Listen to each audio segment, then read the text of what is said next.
You've reached the final phase of the Argos fight, and you're tired of getting kicked in the face? Well good, because it's time to put the stag behind us. This phase has the most outgoing damage out of all of the phases, with AoE effects going off absolutely everywhere. Unlike the previous events, all wipe mechanics have random timing, so you need to be ready for anything at any time. There is a good chance you will go through the fight seeing only one or two of the described mechanics, but you still need to know all of them because you won't know which one.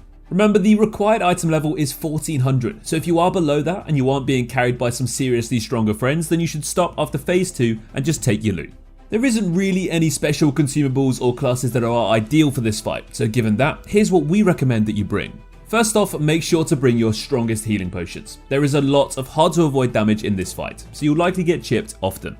Panacea. This can remove the potential poison debuff that you get in this fight, taking care of a minor nuisance. There are no stagger or destruction checks, so you can bring those dark grenades to do more damage during windows of opportunity. The faster you kill this boss, the less mechanics you're likely to see. Phase 3 is one long continuous stage with 3 distinct states that the boss will cycle through. Each state has its own unique set of mechanics that need to be dealt with, on top of Argos' entire basic attack patterns you've seen in P1 and P2. Argos is going to throw everything at you here, so be ready to get stomped, kicked, and lasered. Each state has a specific buff-debuff mechanic, and also a wipe mechanic that needs to be learned. The 3 states Argos will cycle through are day, rain, and night.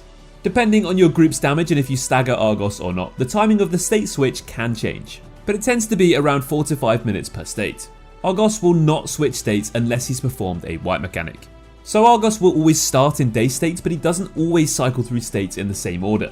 Again, the theme of this fight is randomness. But because he starts in day and you can guarantee you're going to face that first, you should mind those mechanics the most. So let's dive right into it. In the day state, the sky will be clear and the sun will be shining. But put your flip-flops away because this is no easy walk on the beach. You're always going to start this state with a slow debuff. Now this state is the easiest to understand mechanically. There are 2 types of circles that will appear on the floor across the whole arena. Standing in a circle will trigger an event that can buff, debuff, or damage you, and anyone else in that circle.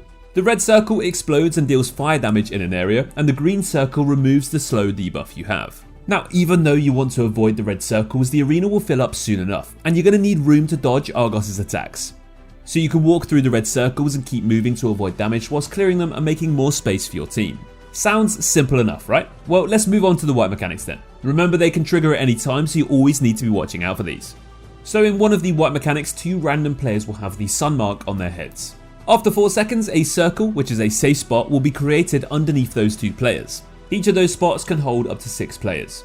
2 seconds later, Argos will perform a jump that kills everyone who's outside of those safe spots. So to avoid getting wiped, the 2 players with the sun mark should stand still and ping their spots for the team to regroup and stand in those safe spots. Remember, 1 spot can hold up to 6 players. The other wipe mechanic is fairly simple. Argos teleports to the center of the arena and will start charging up.